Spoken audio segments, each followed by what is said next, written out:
So today I want to offer a book review of what I think is one of the most important books that I've ever read.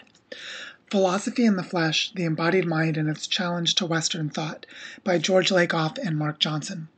This book is really powerful because it does a critique of the last 2,000 years of philosophy through the lens of contemporary cognitive science.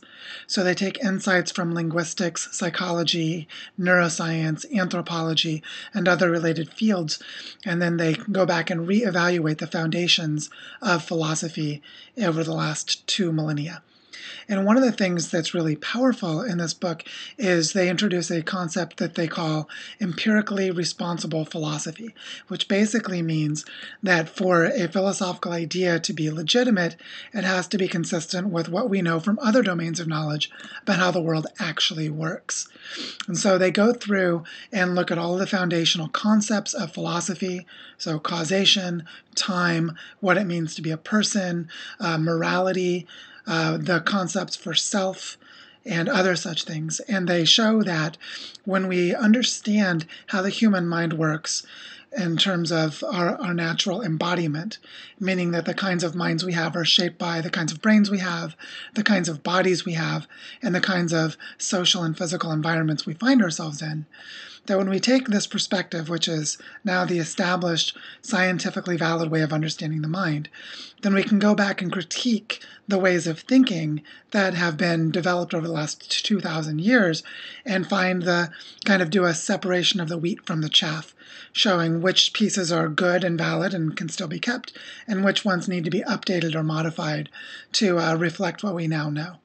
And what I really love about this book is that it gives us a way of understanding what is universally true about the human condition, meaning there are things about the way our brains work and our bodies, the way that our bodies are structured, that are universal for all human beings, and how we can then use that as a foundation from which to make sense of what's happening in the world.